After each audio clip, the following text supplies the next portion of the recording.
আমি তমালিকা। অনেকদিন সে কিছু করতে পারলো না, কারণ লকডাউন, এর জন্য সবাই বাসায় থাকতো।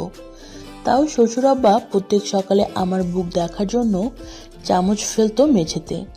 উনি যে আর নিজেকে কন্ট্রোল রাখতে পারছে না তা আমি বুঝতাম, কারণ উনি করিডোর দিয়ে হেঁটে যাওয়ার সময় যদি কেউ না থাকতো আশেপাশে, তাইলে আমার শরীরে হাত বুলিয়ে একটা বাড়ি দিতেন। আমি এটা এনজয় করতাম, কারণ আমার হাজবেন্ড এইরকম কিছুই করতো না। যাই হোক, অনেকদিন চলে গেল, কেউ বাসার বাইরে যায় না, ঘুরতে যাওয়া হয় না দেখে আমি একদিন একটা কমলা রঙের শাড়ি পরলাম, সাথে হলুদ ব্লাউজ। কিন্তু আমার হাজবেন্ড আমাকে তেমন পাত্তা দিল না। আমরা সবাই দুপুরে খাবার খেয়ে যার যার রুমে চলে আসলাম। বিকেল 5টার দিকে আমি আমার হাজবেন্ডকে বললাম, চলো না একটু ছাদে ঘুরে আসি। আমার হাজবেন্ড বলল তার নাকি 3 ঘন্টার মিটিং আছে। আমি মন খারাপ করে একা একা যাবো বলে রেডি হলাম।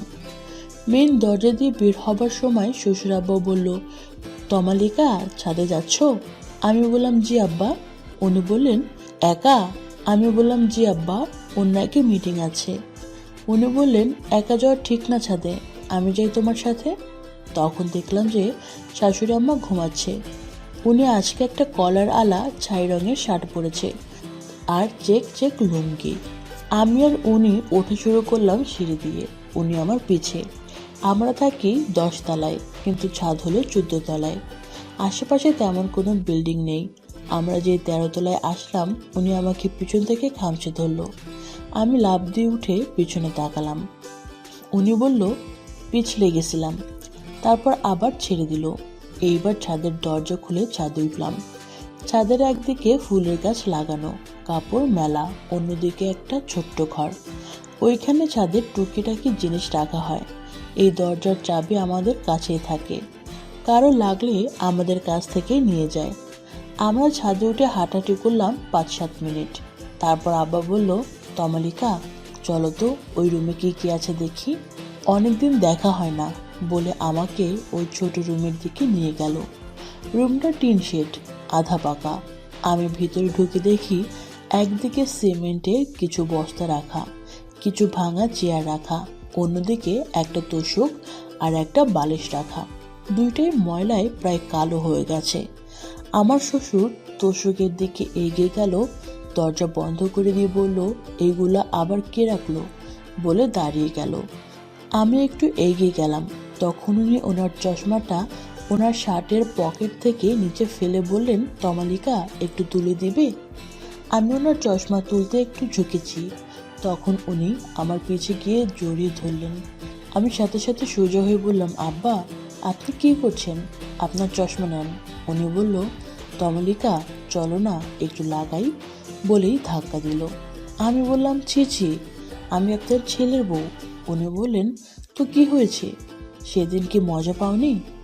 আমি একটু আমতা আমতা করতে লাগলাম, কারণ আমি আসলে সেদিন একটু মজা পেয়েছি, সো আমার লোভ হচ্ছিল। উনি এই কথা বলে আমাকে বলল, তাহলে চলো, ভয় পেও না, আমি পুরাই পাথর হয়ে দাঁড়িয়ে আছি। উনি আমার কাছাকাছি এসে দাঁড়ালেন। আমি বললাম, আপনি যা চান তা করতে পারি, যদি কেউ না জানে। আচ্ছা বলে উনি আমাকে অনেক শক্ত করে ধরে চুমু দিলেন। আমিও তখন উনাকে রেসপন্স দিলাম। এরপর আমরা দুজনের কাজে মনোযোগ দিলাম। প্রায় 20 মিনিট পর আমাদের কাজ শেষ হলো। দুজন একেবারে ঘেমে গেছি। আমার ব্লাউজ পুরাই ঘেমে ভিজে গেছে, আর আমার শ্বশুরের শার্ট ভিজে আরও গাঢ় হয়ে গেছে। আমি মনে মনে ভাবলাম যে শ্বশুর আব্বা বুড়ো হলেও ভালোই করে। আমরা দুজন তাড়াতাড়ি ঠিকঠাক হয়ে ছাদ থেকে নেমে আসলাম। নেমে দেখি আমার বর তখনও মিটিং করছে, আর শাশুড়ি আম্মা মাত্র উঠলেন। আমি তাড়াতাড়ি বাথরুমে চলে গেলাম গোসল করতে।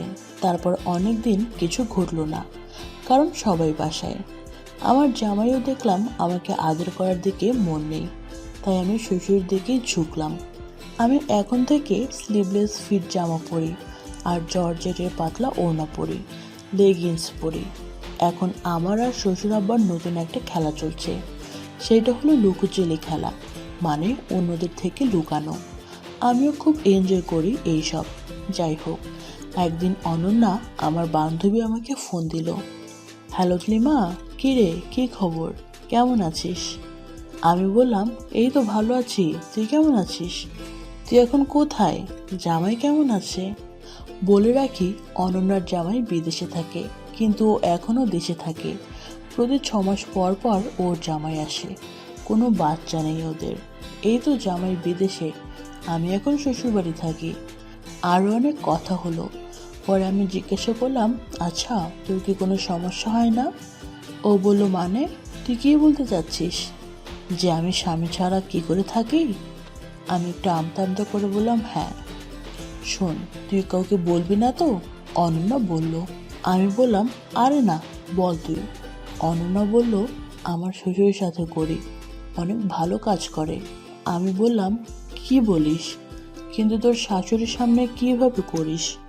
অনন্যা বলল, আরে ধুর, শাশুড়ির সামনে না তো। 2-1 সপ্তাহ পরপর বলি যে গ্রামের বাড়িতে কাজ আছে। বলে শ্বশুর আর আমি গ্রামের বাড়ি গিয়ে 1 সপ্তাহ মনের মতো করে আদর সহ করি, তারপর আবার ফেরত আসি। আরে বাহ! অনন্যা বলল, কেন রে, তোর শ্বশুর কি এরকম কিছু করে নাকি? আমি অনন্যাকে সব বললাম যে আমার শ্বশুরের সাথে কি কি করি। ও বলল, বাহ ভালোই তো, তাইলে আদর খাইতেছোস। আমি বললাম, আরে না, কি যে বলিস, আবু তো ঠিক মতো শখ করতেই পারে না। বাসায় শাশুড়ি আর জামাই সারাদিন থাকে। অনন্যা বলল, এই একটা সমস্যা। আমরা বাড়িতে আসলে এই সমস্যা হয়। এক কাজ করলে কেমন হয়, তুই তোর শ্বশুরকে নিয়ে আমাদের সাথে গ্রামের বাড়িতে আয়। তোদের একটা রুম দিয়ে দিব। এক রুমে আমার শ্বশুর আর আমি, আর আরেক রুমে তোর শ্বশুর আর তুই। এই কাজ করা যায়, কিন্তু তোদের সমস্যা হবে না তো? অনন্যা বলল, আরে না, একটা তারিখ ঠিক কর, আমরা একসাথে যাব, অনেক মজা হবে। সব আকর্ষণীয় ড্রেসগুলো নিবি, ওনাদের পুরো মাথা নষ্ট করে দেব, ঠিক আছে? আমি বললাম, আচ্ছা ঠিক আছে রে, আমি তাইলে আমার শ্বশুরকে বলি। ওকে, পরে কথা হবে আবার। অনন্যা বলল, আচ্ছা তাহলে আমাকে তারিখ জানাস। বলে অনন্যা ফোন রাখলো। এই জিনিসটা ভালোই হয়, গ্রামে গিয়ে শান্তিতে কাজ করতে পারবো। এই কথা ভাবতে ভাবতে রুম থেকে বের হয়ে দেখি শাশুড়ি আম্মা গোসলে গেল, আর জামাই ল্যাপটপ নিয়ে বসলো, মানে অফিসের কাজ করবে। আমি লিভিং রুমে গিয়ে দেখি শ্বশুর মশাই টিভি দেখছে। আম্মার আসতে প্রায় 30 মিনিট লাগবে, তাই কথাটা এখনই আব্বাকে বলতে হবে। আমি একটা বড় গলার জামা পরা, আমি ওড়নাটা গলার সাথে চিকন করে নিয়ে আব্বাকে বললাম, আব্বা। উনি চমকে উঠে বলল, তসলিমা, তোমার শাশুড়ি কি করে? আম্মা তো গোসলে গেলেন। এই কথা শুনে উনি আমার হাত ধরে আমাকে ওনার কোলে বসালেন। আমি বললাম, আব্বা এটা কি করলেন? বাসায় এখন সবই আছে। উনি বলল, আর থাকুক, প্যার কিয়া তো ডান্না কিয়া। ওনার এই কথা শুনে আমি পুরাই অবাক। উনি বলল, আমার স্ত্রী এখন তুমি, তোমাকে তো কোলে বসাতেই হবে। বলে হাসলেন। আমি দাঁড়িয়ে দেখলাম যে আম্মা এখনো বের হয়নি। আব্বা জিজ্ঞেস করলো, কিছু বলবে তো মালিকা? উনি এখনো হাঁপাচ্ছে। আমি কোনো মতে ঢোক গিলে বললাম, আব্বা, আমার তো এখানে ভালো করে মজা করতে পারি না, তাই বলছিলাম কি গ্রামে গিয়ে করলে কেমন হয়? গ্রামে? আমার গ্রামে তো তেমন কোনো বাড়ি নেই যে তোমাকে নিয়ে যাব। আমার বান্ধবী অনন্যার বাড়ি গ্রামে, ও ওখানে গিয়ে কাজ করে ওর জামাইয়ের সাথে। আমরা গেলে সমস্যা হবে না তো? না আব্বা, ও তো গ্রামে যায় ওর শ্বশুরের সাথে, ওর জামাই তো বিদেশ থাকে। বাহ, তাহলে তো ভালোই, তাহলে চলো সামনের সপ্তাহে যাই। ওকে আব্বা, তাহলে আমি অনন্যাকে জানিয়ে দিলাম যে আমরা যাব। এই কথা শেষ হওয়ার সাথে সাথে আমার রুমে আসলো। আমি ফোন দেওয়ার জন্য বারান্দায় গেলাম। হ্যালো অনন্যা। বল। আমরা সামনের সপ্তাহে যাব তোদের সাথে। সত্যি? অনেক মজা হবে। ঠিক আছে, ওকে, তাহলে এখন রাখি, তুই টিকিট কেটে রাখিস। এই বলে একটু মুচকি হাসলাম। বন্ধুরা, আজ এ পর্যন্তই।